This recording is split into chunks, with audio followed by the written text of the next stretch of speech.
la njëkk ci région bi nekk ñaareel ci Sénégal ñetteel ci Afrique de l'Ouest kon boog fii lañ nekk sànq ni ko imaam waxee patrimoine la sànq maa ngi koy wax ma ni ku fi julleewul sa papa jullee la fi wala sa maam wala sa maamaati maam wala sa maamaati maam ba mu nekk 6 générations patrimoine la bokk na ci patrimoine yi nga xam ne ñoo gën a am solo ci dëkk bi ak ci Sénégal kon bu waa jumaa ji décidé ne nag dootuñu xaar kenn dañuy jéem a tàmbali liggéeyu restauration réhabilitation de ce patrimoine ku mel ni man nga xam ne maay maire dëkk bi ànd ak waa municipalité bi ànd ak adjoint maire yi ànd ak conseillers yi ànd ak préfet ànd ak grand ingénieur ñun ñii ñëpp ñu ngi fi teew xam nañ ni lu war a mën a nekk la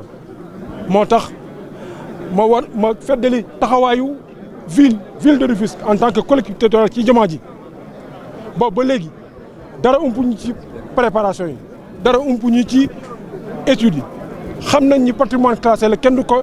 restaurer réhabiliter nu mu la neexee dafa am fu mu war a jaar mais xam nañ kàngam yi séq jumaa ji moo tax ñu feddali tey jii le maire du Nord est là les adjoints sont là ñëpp a ngi fi moo tax ñu feddali suñu engagement ci jumaa ji ñu ne at mii dinañ ci def ñaar fukki millions te loolu yëpp pour lan la pour woowaa doomu Tëngéej fépp fu ñu mën a nekk ci Sénégal ak ci bitim réew ñu ñëw ñoom it dugal ki seen loxo pour woo waa adduna bi nga xam ne lii seen patrimoine la ku nekk ñëw dugal ki sa loxo ñu ngi sant suñu borom du kàddu yi du mën a gudd wante xam leen ni mbégte bu rëy la am ndax koo xam ne ba nga nekkee xale loolu sa baay daan ombat ci loxo naan nañ dem julli ci juma nga xam ne moom julee na fi papaam julee na fi papaam julee na fi man daal maa ngi sant di sant ñun ñëpp ñu ngi sant di gërëm ñëpp di gërëm préfet di gërëm imam Bamar di gërëm imam Baye Ndiaye imam Moustapha Diaye imam yi fi nekk yëpp di gërëm leader yi fi nekk ñëpp ñëw nañ les chefs de service municipaux ñëw nañ le secrétaire ñëw na directeurs yi ñëw nañ conseillers yi adjoints yi ñëw nañ leader yu Tëngéej yëpp ñëw nañ yàlla nañu yàlla may ñu dugg ceeg bisimilah rahmaani rahim génn ci alhamdulilah rabbil alamin dafa auzu billahi mina shaytani rajim bisimilah rahmaani rahim aujourd'hui c'est un grand jour pour Rufisque c'est un immense jour pour Rufisque aujourd'hui nous démarrons avec l'aide de Dieu les travaux de réhabilitation de la grande mosquée Keur Youssouf ci de la grande mosquée de Rufisque. Tout le monde connaît le sens de cette grande mosquée dans ce pays. La première grande mosquée dans la région de Dakar, la deuxième au Sénégal après Pire, la troisième en Afrique de l'Ouest. Donc cette grande mosquée est plus qu'une grande mosquée. C'est une mosquée, c'est un patrimoine, c'est un symbole, c'est le référentiel sur la marche de Rufisque. Depuis 1844, elle est là. Aujourd'hui, il est venu, on ne peut plus attendre. On ne peut plus attendre que cette mosquée s'effondre, ça n'a pas de sens. Alors que nous tous de Rufisque, nous savons qu'est-ce qui nous lie à cette mosquée. Donc, la ville de Rufisque, le maire que je suis, le bureau municipal, les conseillers, le préfet qui est là, le grand Djiréou, les populations, tous ceux qui connaissent Rufisque et aiment Rufisque et qui ont prié ou qui n'ont pas prié dans cette grande mosquée, nous les appelons à cette œuvre de restauration, de réhabilitation de la grande mosquée de Rufisque. Nous prions Allah qu'il nous donne la force, les ressources, l'éclairage et la générosité pour venir en aide à ce patrimoine qui est le nôtre. C'est pourquoi la mairie a voulu ouvrir le bal en disant qu'elle annonce qu'elle va mettre 20 millions. Mais c'est beaucoup plus pour montrer aux gens que nous allons donner l'exemple. Nous l'avons fait avant, nous allons continuer de le faire. Nous allons donner l'espoir pour que tous les filles de cette ville et d'ailleurs viennent restaurer avec nous cette œuvre magnifique qui est la grande mosquée de Keur Youssouf. Merci beaucoup. lay sant ci acte bu am solo bi nga xam ne tey jii nga génn ñaar fukki millions teg suñu loxo ñun waa comité bi ñu ngi lay gërëm si turu imam ñu ngi lay sant waaye defe naa kaddu yi nga xam ne moom la préfet wax léegi nga xam ne ci wàllu lu jëm ci wàllu état loolu lay confirmer ne bi may dugg si léegi ci jumaa ji le premier ministre m'a appelé il a pris l'engagement que dana ñëw julli si bi te incha allahu rabbi danañ ñu jàppale ndax wax naa ak moom léegi balaa may dugg si donc kon nag dafa cohérent par rapport ak engagement yi nga xam ne le préfet la mu war a def ci wàllu administration dana ko def kon nag ñu tàllal loxo doomi Tëngéej yëpp bu ñu sañoon it jumaa ji ku ne dugal ci li nga am kon ñu gërëm imam bi sant leen gërëm délégué de quartier yi imam yi dëkk bi yëpp ndax li ñu wax léegi jumaa ji nga xam ne mooy deuxième jumaa ci Sénégal fii ñu nekk ci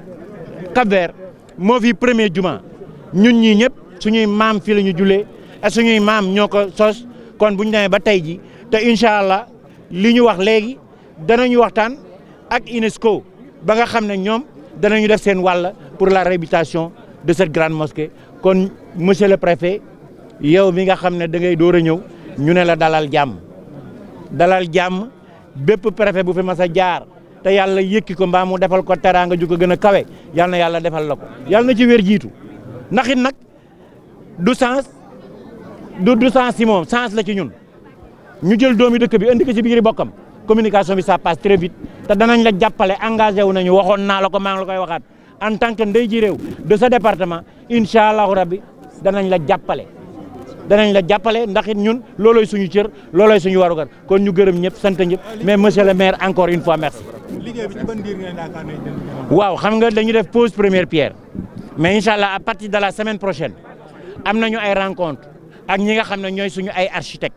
am na ay esquisses yu ñu génnal waaye dañ ne loo tàmbaliwul ba nit ñi yëg ko duñ la ci fekk moo tax ñu tàmbali te yilla bi li tax ñu tàmbali léegi mooy jumaa ji dafa daanu di ngeen gis image yi léegi dafa daanu te bu fekkoon nit musiba lay doon te gàcce lay doon ci ñu nit jumaa ji toll nii jumaa yi Tëngéej jiitu bi ñu dem ba jumaa ji daanu doomi Tëngéej ji yëguñu ko du ma ne bañuñu mais dañu yëgul kon nag yëgal nañ ñëpp tàllal nañ ñëpp loxo te incha allah à partir de la semaine prochaine le comité dana commencé li nga xam ne mooy première démarche yi ñu commencé ko te incha allah ñaan nañu yàlla subhanahu wa taala balay déwén ci waxtu wi jumaa ji dàq ci jumaa yi ci Afrique waay te ñun ñëpp nag yéen ñi teew yëpp ak ñi xool image yeeg ñi koy dégg kenn ku si nekk ñu ngi ñaan yàlla bu ñuy inauguré jumaa ji nga ñëw feeg wér ak tal te yokku ci barke yonent bi sallallahu alayhi wa sallam merci encore une fois monsieur le maire encore une fois merci monsieur le préfet merci les imams salaamaaleykum wa rahmatullah. Je me réjouis aujourd'hui d'assister à la pose de la première pierre de cette mosquée qui est une mosquée historique, un patrimoine, comme l'ont rappelé ceux qui ont pris la parole, et dire que en tant que représentant de l'État, nous allons faire tout ce qui relève de notre compétence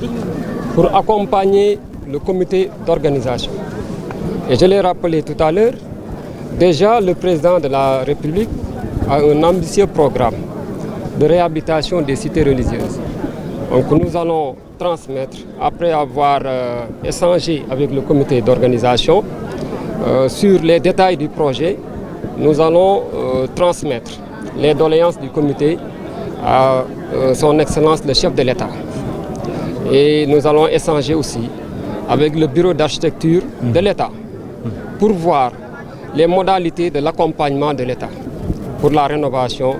de cette mosquée. Et au plan administratif aussi, tous les services de l'État, les services compétents, seront interpellés pour accompagner le comité d'organisation. Voilà. maa ngi sant yàlla ci fekke bi ma fekkee pose première pierre jumaa ji mooy jumaa joo xamante ni monument historique di fierté Tëngéej di fierté Sénégal di fierté Afrique ñun nag nekkal fi état di leen fexe daje ak le comité d'organisation bu ñu dajee ak ñoom ba pare di leen xool li nga xamante ne nii moo ëmb projet bi ñu mën ko jébbal son excellence le chef de l'État ndax moom am na programme bu mag boo xamante ni tëral na ko muy rénover les cités religieuses muy defaraat fépp foo xamante ni barab la bu ñuy dundalee diine muy juma muy dëkk muy cité religieuse daal ci gàttal président mi ngi nekk ci loolu am na bureau boo xamante ni moom moo ko porté mu ñu koy wax bureau d'architecture de l'État bureau boobu dinañ leen ci boole ci liggéey bii ndax ñoom ñi mën a ñëw xool liggéey bi ni muy doxee ndaxte booy rénover benn monument historique dafa am ay normes dafa am ay yu mu war a xam nu ñu koy waxee ci wolof yoo xamante ni yooyu la war a obéir kon ñooñu day baax ñoom ñu boole leen si ba ñu xool rénovation mosquée bi si yenn anam nañ ko war a defee. Man aussi en ce qui me concerne au niveau départemental même au niveau régional parce que le gouverneur de la région dinañ ko rendre compte ci lii ñu xool nu ñu mën a accompagner le comité d'organisation ba lépp lu ñu si war a def au plan administratif mais aussi au plan technique ñu mën ko def ba mu mat ba bu état di dugal loxoom ci liggéey bi daf koy dugalee ci anam yi gën ba nga xamante ni dinañ ko mën a rénover ni mu gën a taaroo ni mu gën a wóoree pour ñi fi ñëw ndax tey jumaa ji màgget na jumaa ju yàgg la kon dafay laaj liggéey boo xam te ni liggéey bu mucc ayib ba bu ëllëgee ñi koy fréquenter duñu nekk en danger kon loolu ñun en tant que représentant de l'État dinañ ci def suñu wareef ba mu mat sëkk incha allah may remercier waat le maire de la ville di remercier le grand ndey ji réew Alaaji Pala Meng di remercier imam yi nga xam te ñu ngi fi ma si tàmbalee imam Bamar ak imam Ratib ak président imam yi ak képp koo xamante ne nii ñëw nga fi tey jii teewal fi benn structure ou benn comité maa ngi lay nuyu di sant taxawaay bi nga xam te ne waa Tëngéej am nañ ko ngir mën a rénover waat jumaa ji en tout cas en ce qui nous concerne di leen accompagner comité d'organisation bi au nom de l'État ba li nga xamante ni njariñ